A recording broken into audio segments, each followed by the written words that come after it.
Salutations, people! Welcome to Page 3 Killers, Murders That Went Unnoticed, a podcast where we dive into the murder cases that went unnoticed by our nation's newspapers. Hello, Shay. Hi, John. Hello, everyone. Hi, guys. Welcome back. Welcome to Page 3 Killers, Murders That Went Unnoticed, Season 2, Episode 22. Yes, and this week we have a really interesting case out of Atlanta. We're going to be talking about the Atlanta Lovers Lane murders. So, you know, people getting down at the Lovers Lane and... You know, I hear all about these Lovers Lanes all the time in, like, fictional stories, but I've never actually seen or been on a Lover's Lane, quote-unquote. So, I would probably say a Lover's Lane... Like, give me a real-life example from around here. Dude, listen, I don't think that it's a big thing now. Like, back in the day, like the 50s, 40s, 50s, 60s, 70s, when you really didn't have much to do on a Friday night, or pretty much any night. So what would people do? People would go to drive They in would go to like a local park and to drive in and make out. Yeah. I'm just saying, I'm skeptical. Yeah. I hear about them all the time in movies, but, like, I don't see any real-world examples. Yeah. Do they even exist? I don't know. Maybe it's a conspiracy. Oh, what? That lovers' lanes don't exist? I've seen as many lovers' lanes as I believe men have walked on the moon. So, just saying. So now the lunar landing is a conspiracy. Yes. How did we get to the lunar landing being a conspiracy from true crime? Like, we know this happened. It happened. So there are lovers' lanes apparently. Supposedly, exactly. That's my point. Oh my goodness. Okay. Well, so there have been quite a few of these lover lanes attacks. There's one that we're going to talk about at the end of this episode that happened in California, in Los Angeles to be specific. But then there's a pretty famous one that you've heard of, the Zodiac. It's like in New York. No, no, that was sorry. Son of Sam. Yeah, out in San Francisco, right? Okay, so in California that might be some lovers lanes, but really outside of California. Yeah. So it's like anywhere that's scenic and like an overview of like a city or a lake or something, you know, very scenic would be a lover's lane. So, you know, down in Virginia along the Colonial Parkway, there's all those like little spots where you can pull off and it's a gorgeous view. Those would be lovers lanes. I don't know. So around this time, you got the Zodiac. That's in the 70s. This case comes out of Atlanta, Georgia, January to March of 1977. This case was really interesting. And it is unsolved. Dun, dun, dun. Yeah. So, you know, this one here is pretty interesting. So, but before we get into it, let's thank our patrons on Patreon. Let's do that. Yeah. Thanks. Big shout out and a thank you to Ralunk, Chelsea Hargrett, and Stacey Fragale. Thank you guys for your donations on Patreon. We appreciate your support. And if you guys out there want to support the podcast, you can remember to like, share, and subscribe at the end of the video. Or you can donate on Patreon. Like, we know money's tight right now, so any little bit helps. You can join for as little as $1. All right. So enough for plugging our podcast. Let's roll into what everybody's here for. Let's get into the news and then right into our topic. Fantastic. All right. So in 1977, on January 19th, we're going to start out. We have snowfall in Miami, Florida. It's for the only time in its history at that time. Snowfall had occurred further south in the United States, only on the high mountains of even down to the high mountains of Hawaii.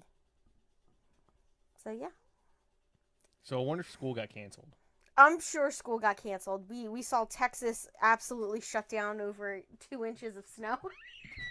Here we were like, oh please, but down there they're not prepared for it. Down in the Well, I guess warmer climates, depends on how much snow it is. If it's just like a light drizzle, like a light like a light flurry. flurry, yeah.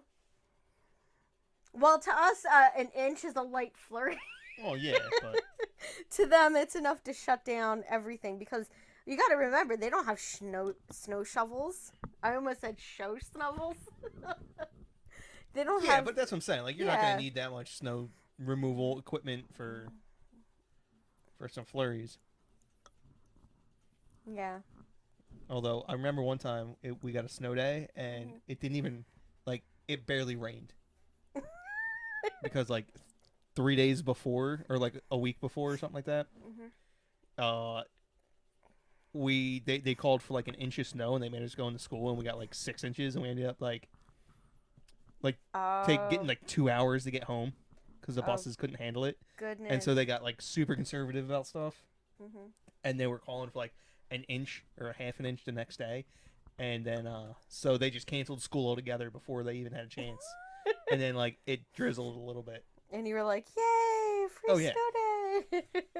I think that was like the year we ended up having to go to school 10 minutes extra every day. Oh, that sucks. That's how they did it because they didn't want it. They couldn't push us any further back in the school year, but we still needed to make the certain amount of hours. So they just tacked on like 2 minutes to every class. Oh, wow. Yeah. What school were you going to at this time? It was Pennsbury. Oh, wow. Yeah, I don't remember ever. Yeah, it may have been middle school. But I remember them doing that. All right. Also on January 19th, we had President Gerald Ford pardons Eva Tagore, a.k.a. the Tokyo Rose. She was basically the propaganda for Japan. She broadcasted to American forces about how they were losing the war, like about how America was losing and not telling anybody. Just give up hope and trying to like demoralize them into like quitting and just giving up. But I believe she got pardoned because it was such weak evidence against her. Correct? I do like not... Tokyo Rose was a real person. Yeah. But Eva Tagore, they weren't 100%. Or Eva Tagore. There's they did not have a solid case against her. Yeah. Otherwise, you would never pardon her. Yeah. All right. Our next one is on January 20th. So Jimmy Carter is sworn in as our 39th president of the United States, and Walter F. Mondale. Yeah, Mondale. Yeah. Is sworn in as his vice president, and on January 21st, U.S. President Jimmy Carter pardons Vietnam War draft evaders as well. So lots of pardons going on. Yep. Also, this is how little the vice president matters. I did not even know that Walter Mondale was the vice president. Oh no. I knew he ran for president, but I did not realize he was the vice president at one time. Yeah. Okay. On January 28th, we had the Great Lakes blizzard of 1977 hit Buffalo, New York. Yeah. Shutting it down, pretty much. Yeah, I imagine they probably got like 5-foot walls of snow. Yeah. Because their wind drifts get absolutely absurd up there. Oh my gosh. Yeah, I don't know how your sister does it. All right, our next one. Do you want to read that?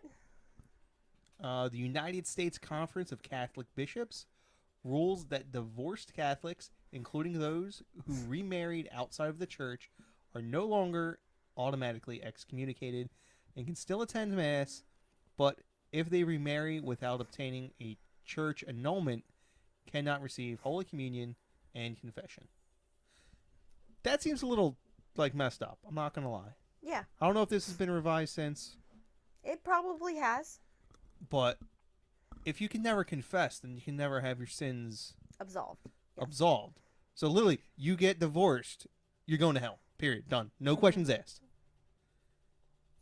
Well, It's kind of fucked you up. would have to obtain a church annulment, which means you would have to give a sizable donation into the church pocket fund. Yeah, or something along those lines.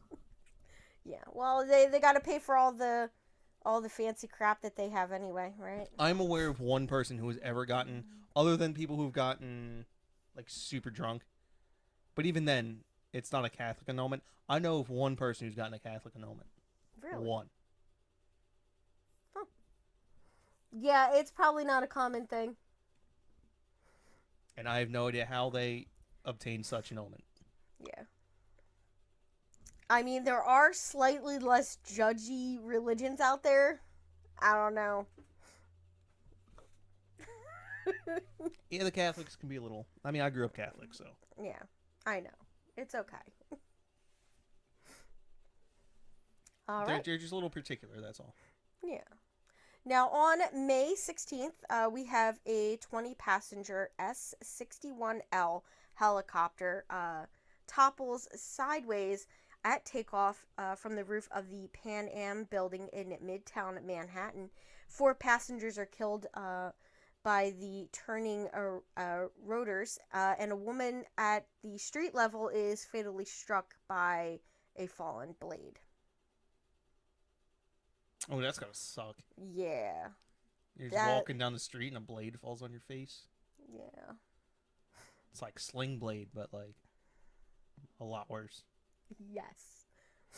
Now, on May 26th, George Willig climbs the South Tower of the World Trade Center. Yeah, he basically scales the outside of it.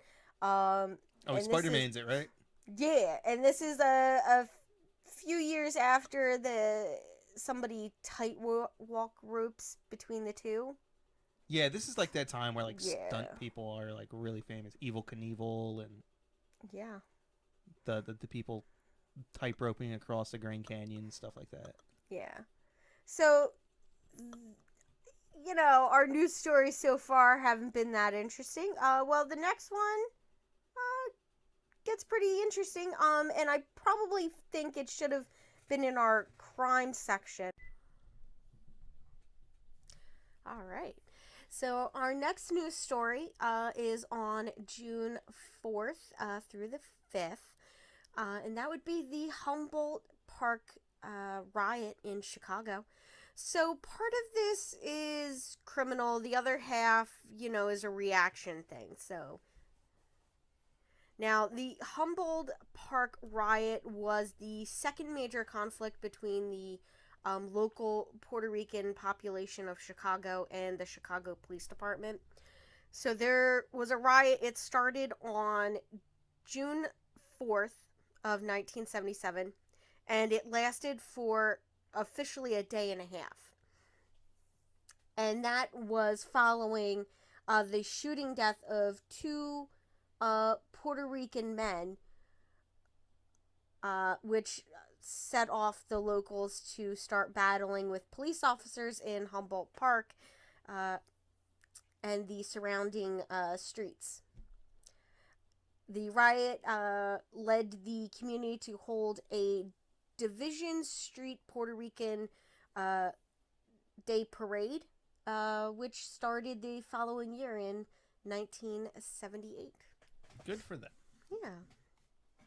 Now, the next one is on June 7th. So, after campaigning done by Anita Bryant and her anti-gay Save Our Children crusade in Miami-Dade County, Florida, voters overwhelmingly vote to repeal the county's gay rights ordinances. So if that wasn't bad enough, on June 26th, this woman lands herself into a little bit more hot water.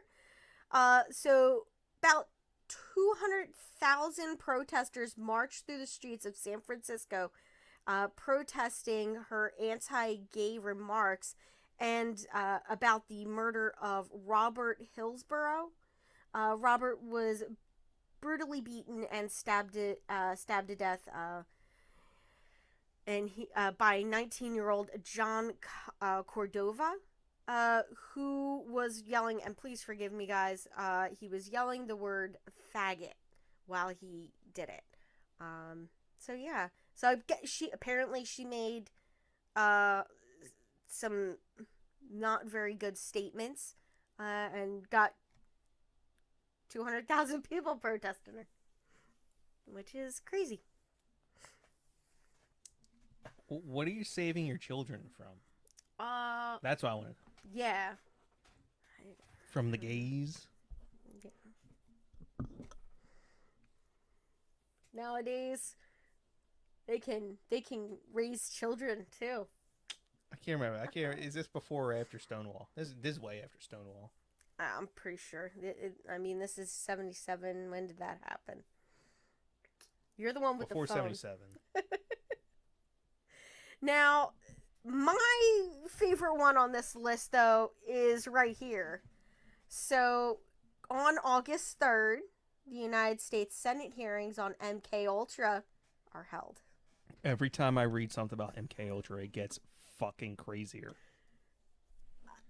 Every time I read about it, it goes one layer deep. Or deeper. Yep. And you're just like, what? That was part of this too? Yep. Now, the part that everyone gets always upset about was the part where they tried to give people enough LSD to make them insane. Mm-hmm. Yeah. It worked. Yeah. There was actually a But they still couldn't. They wanted to develop mind control. It didn't work for that, but it made everyone who did crazy. Yeah. So I was actually just watching a documentary yesterday. I started watching it. It's a couple-part series, I believe, about how the government did secret drug testing on people men in the army.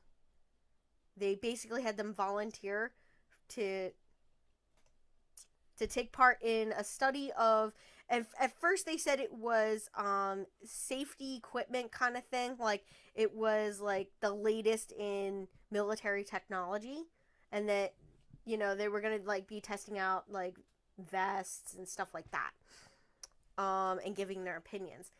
But once they got there, they were like, oh no, here's what we're gonna do. We're trying to develop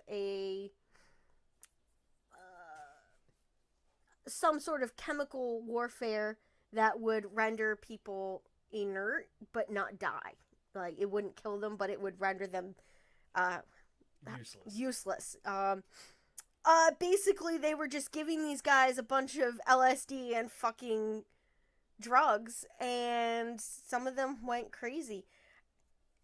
So, yeah, I totally believe anything that they say they did in MK Ultra. And that was only a small portion of the project. Yeah. Like, I don't know. But yeah, the government and the military do some shady, underhanded shit all the time. Nobody knows about it. Why they say in the Navy, you know what the Navy stands for, right? What? Never again volunteer yourself. Yeah. And now for our seedy side. So do you wanna read this one off, babe? Not really. It's a really long one. Okay, I can do it. That's why I didn't want to read it. All right. So on January 17th for our seedy side, we have in the first execution done after the reintroduction of the death penalty to the United States is Gary Gilmore, and he's executed by firing squad in Utah. What the heck? Firing squad in Utah. In 1977. Yes. So Gary Mark Gilmore was an American criminal who gained international attention for demanding the implementation of his death sentence that for two people that he had murdered. in Utah. Now, after the U.S. Supreme Court upheld a new series of death penalty statutes in 1976, decision Grigg versus Georgia, he became the first person in almost 10 years to be executed in the United States. These new statutes avoided the problems under the 1972 decision in Furman versus Georgia, which had resulted in earlier death penalty statutes being deemed cruel and unusual punishment, and therefore unconstitutional. Yeah. Now, Gilmore was executed by firing squad in 1977. His life and execution were the subject of a 1979 non-fiction novel, The Executioner's Song, by Norman Mailer, and the 1982 TV film of the novel starring Tommy Lee Jones as Gilmore. I need to find this. I want to watch it. It's got Tommy Lee Jones in it. Yeah. This is like a real film. Oh, please. And this is back like when Tommy Lee Jones isn't like ironically just an angry old man. Oh, yeah, that's true. But yeah, so that happened. Now, do you want to read our next one? Comes out of Hollywood? Sure. Actress Krista Helm is fatally stabbed in a sidewalk in West Hollywood. The perpetrator is never identified. She was an actress best known for Let's Go Broke, Wonder Woman, and Legacy of Satan. Yep. And she was married to Gary Clements. Yeah. Now our next one is on June 10th. So assassin James Earl Ray escapes from Bushy Mountain State Prison in Pedros, Tennessee. He is recaptured on June 13th. And just so anybody that doesn't know who he is the man that was convicted for assassinating Martin Luther King Jr. At the Lorraine, the Lorraine Hotel in Memphis, Tennessee, on April 4th, 1968. Now, Ray was convicted in 1969 after entering a guilty plea, thus foregoing a jury trial and the possible death sentence that went along with it. But he was sentenced to 99 years of imprisonment, which is basically the rest of his life. So, and our last one would be August 10th. So we have David Berkowitz is captured in Yonkers, New York, after over a year of murders in New York City as the son of Sam. So yeah, that probably would have overshadowed pretty much anything. Yeah, I guess so. These last two cases, they would have or maybe the last three, really. The last three probably would have just, controlled that year. Alright, so now let's get into our topic. So the Atlanta's Lover Lanes murders were a series of unsolved shooting attacks on 3 different couples in Atlanta, Georgia. Like I said, from January to March of 1977. So it's at the beginning of the year. Now, the attacks left 3 dead and 3 wounded. Now, one attack caused 2 fatalities. Another resulted in 1 fatality. And the other attack, they both survived. Oh, so he's just getting worse and worse and worse. He probably got to the last one. I was like, you know what? Screw this. I'm done. And you got beginner's luck. You got both of them. Well, how do you know that it's not? I didn't just reverse that. Well, and it's like the first 2 got away. Oh, okay, fair enough. Or maybe he was just getting better. Yeah, I mean, hey, he still didn't get caught. So, they did find that the same gun was used in all 3 shootings, which was a .38 caliber pistol. So yeah. Mm-hmm. Now, no suspect was apprehended in the 40 years since these attacks occurred. All right, so our first shooting case would be the murder of LeBrian LeBrian and Lovett, LeBrian Lovett and Veronica Hill. Ooh. Now, on January 16th, 1977, at around 1 a.m., an out of control car drove full speed into an intersection and hit a street sign in Atlanta, Georgia. So the police got called after witnesses noticed that the car's occupants weren't coming out of the car. So they got a little concerned. The cops got there, searched the inside of the car, where they found 20-year-old LeBrian Lovett and 26-year-old Veronica Hill, naked with gunshot wounds. Now, Hill was in the back seat, so that's Veronica. She was in the back seat of the car under a coat. Now, LeBrian, his wounds were in the head, stomach, right leg, and left arm.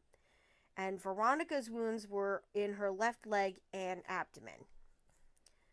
Both were still alive when they were found and were rushed to the hospital where they both died of their wounds. Oh, snap. Both were still alive. Jeez. Yeah.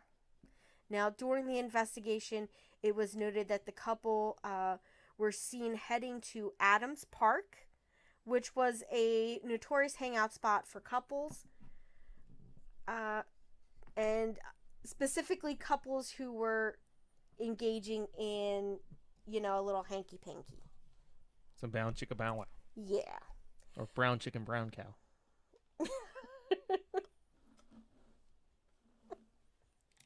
I've never heard it that way. It's a country song. Oh, okay. Brown chicken brown cow. Really? Yeah, I'm going to have to play this for you afterwards. Okay, yeah. I'm going to have to hear that. Now, based on this, it was determined that the two had been engaged in sexual intercourse at Adams Park. As they were being intimate, an unknown individual walked up and opened fire through the front window screen of the car. LeBrian Lovett attempted to drive away for help, but his injuries were a little too severe, and that caused him to lose control of his vehicle. Now, the bullets were tested, and they were determined to be from a .38 caliber. So now right now, it's the only attack that's happened, so they just chalk it up as like a one-time thing. Until February 12th of 1977, when we have the attack on Dennis Langston and Deidre Tatum. Oh my gosh. That's right. What do you mean? Isn't there an actor with that last name? And I should have realized that. Channing Tatum? Oh, yeah. Yeah. I know it from the Celtics player. Oh, okay. I'm thinking Magic Mike. Yeah. Shows you where your mind's at. Now, at around 2 a.m. on February 12th, 18-year-old Dennis Langston and 17-year-old Deidre Tatum were having sex, basically in a parked car in West Manor Park. Now, once again, an unknown individual approached the passenger window and fired 6 shots into the vehicle. One of the bullets hit Dennis, and another hit Deidre. Now, both teens were still alive but were seriously injured. They were rushed to the hospital. Now, Dennis and Deidre would later make a full recovery. Now, the teens said that they had gotten a quick look at the shooter, but were only able to identify him as a tall black male. Now, the bullets the perpetrator fired were tested and determined to have come from the same gun that had killed LeBrian Lovett and Veronica Hill just a month earlier. So this is a different place. Yes. So Totally there's multiple lovers lanes in Atlanta. Yeah. How about that? Well, I'm sure there's multiple lover lanes around here. It's just nobody ever took you to one. or talked about one Yeah. or anything ever. Maybe you just weren't popular enough.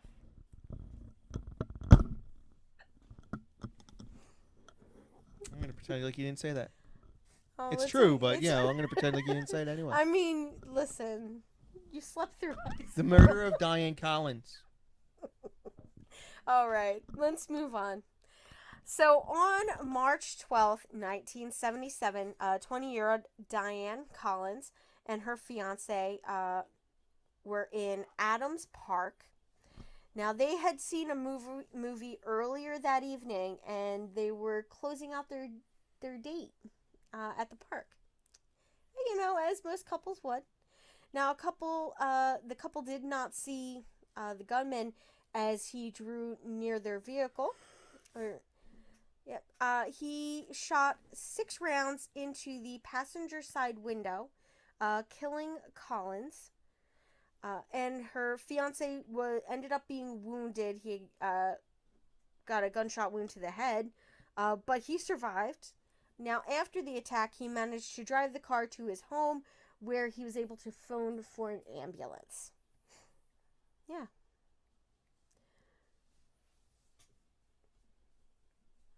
So Whoa, ambulance. now we're going to talk a little bit about the police investigation and how they decide that they're going to try to catch this guy.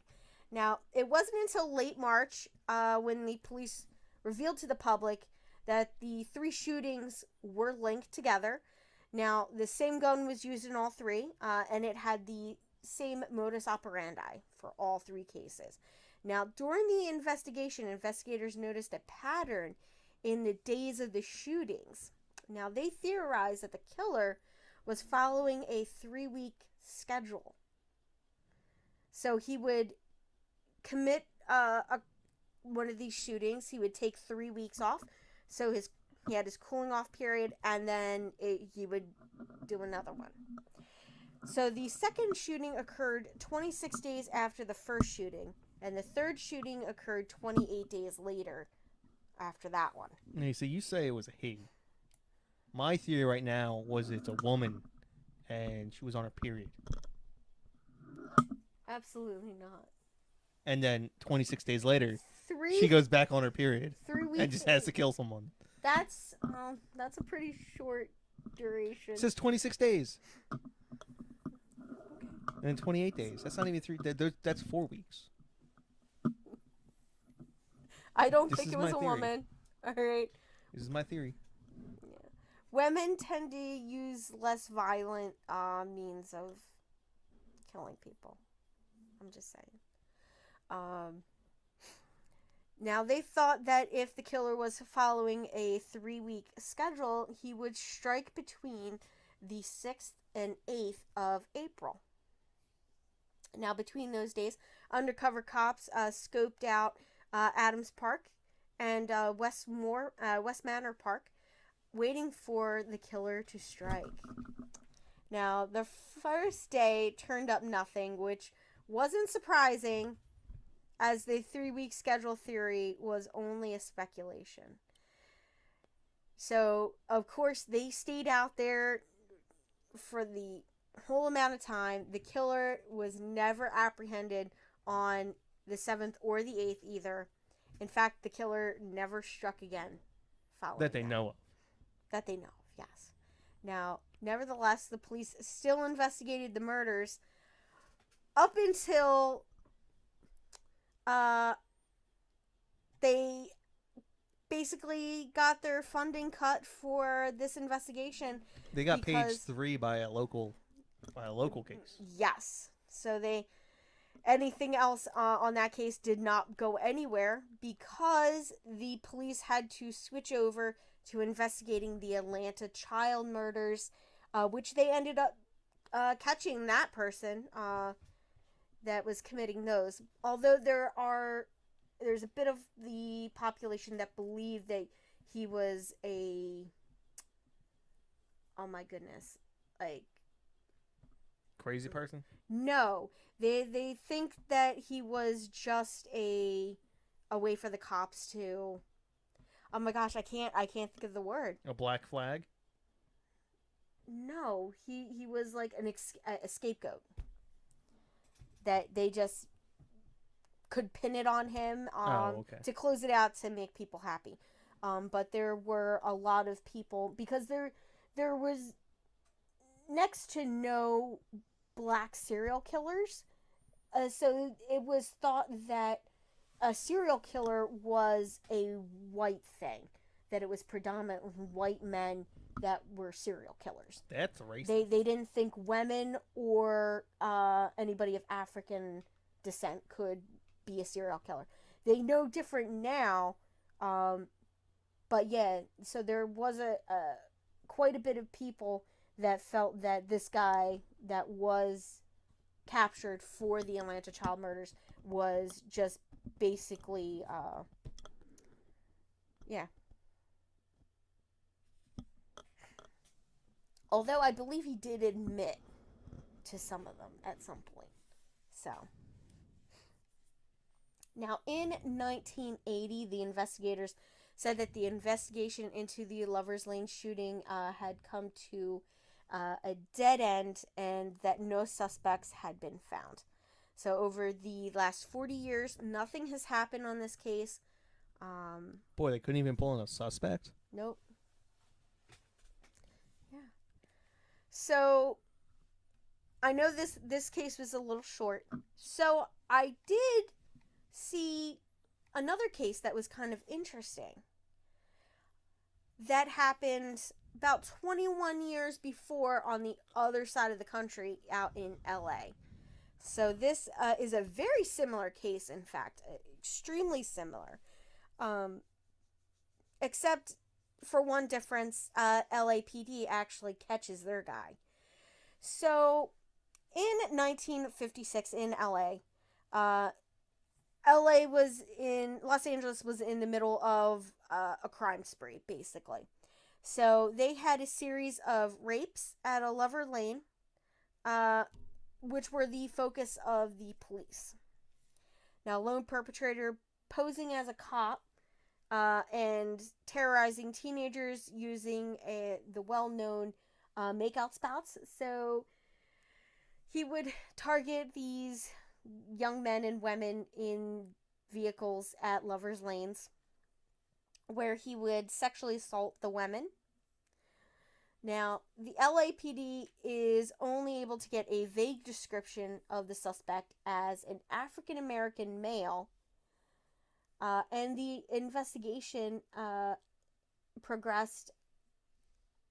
Todd Rourke, a former LAPD officer recently fired from the force, is fingered as their main suspect because he sort of fit the description, and they were like, oh, well, he's a disgruntled police officer, so he would want to make us look bad.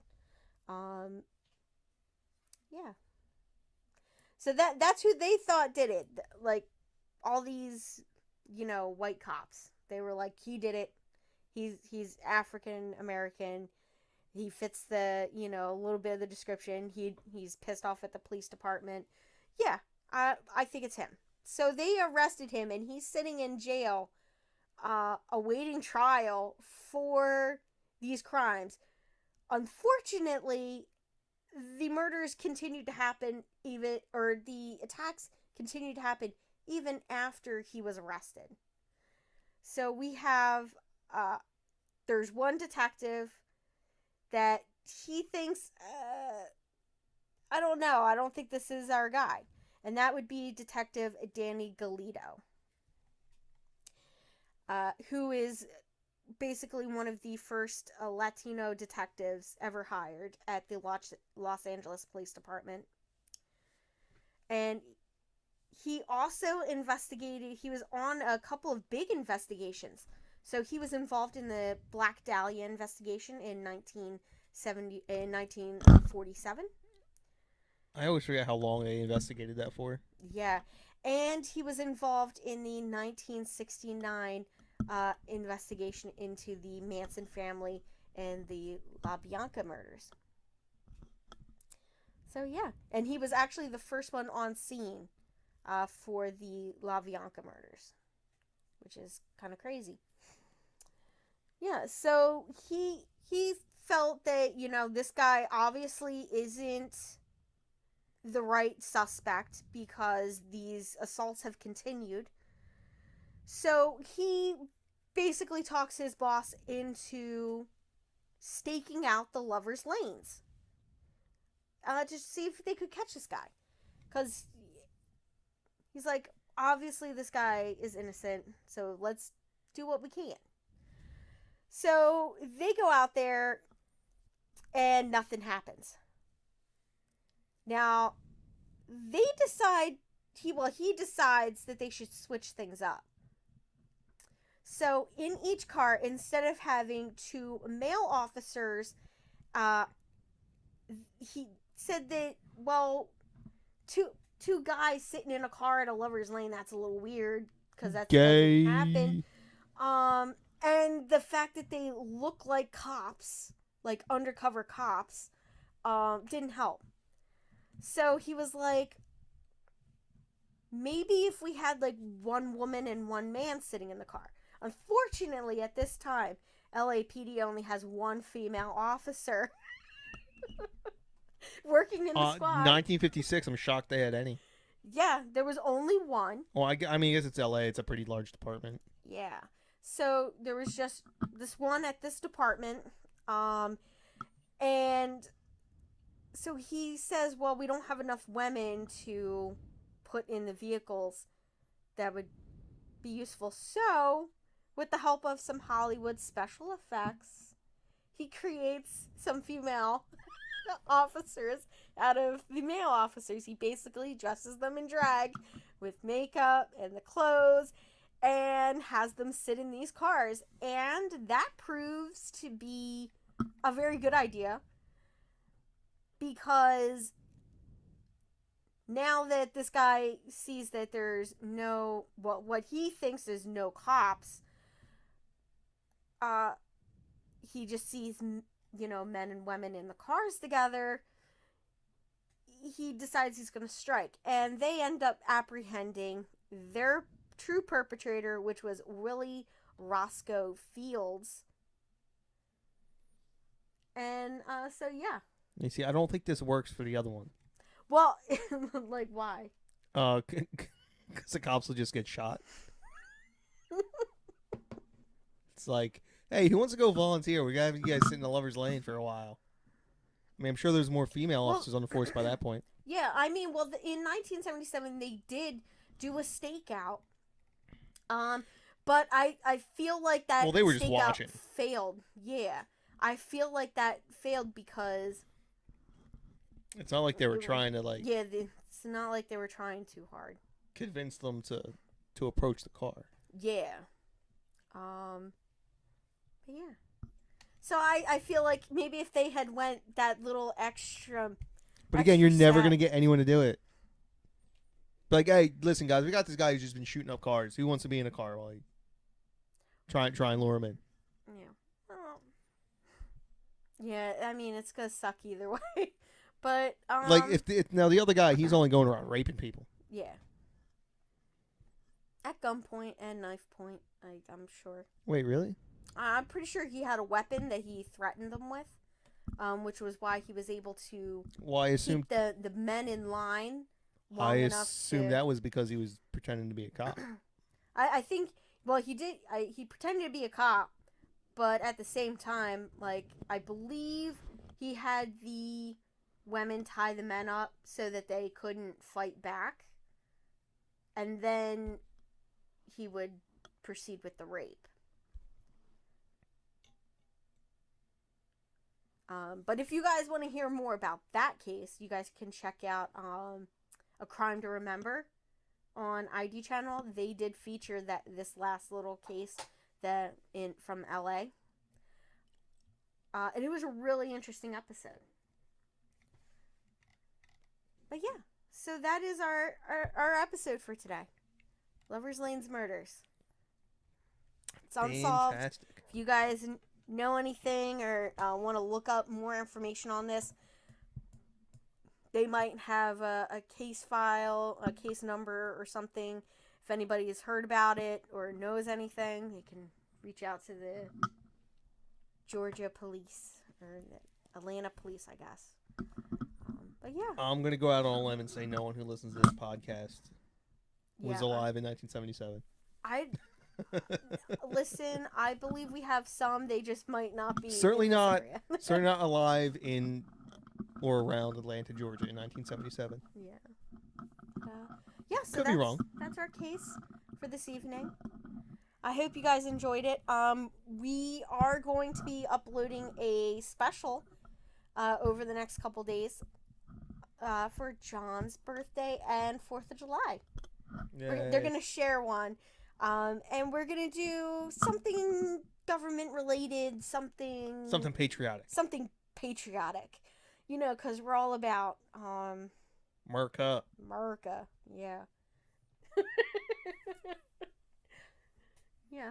So we're gonna have a cool special come out for you guys. Last year we did the Manhattan well murders, which that was the first murder or the first court case in America. Yeah, the first court case or first murder case. Yeah, in America, and it was Hamilton was. Yeah, he was a prosecutor or defense attorney. The defense attorney. He was for the defense, and I'm not sure who his co-counsel was, but yeah, it was a pretty interesting case. That was the Manhattan well murder. So I'll find something good. I believe that there was one John wanted to talk about, so I think we'll do that one. I don't even remember. I'm not going to say anything right now because I don't want anybody to know what it was. I don't even want to know what it is. I'll find out when I get there. Well, I hope you guys enjoyed this episode, and we will see you later this week with a new episode that we will be dropping probably on Saturday or Sunday. We have to record it. I still have to write up the script for it, and we'll record. So I hope you guys will enjoy that one as well. All right, let's close it out. Bye. Bye, guys.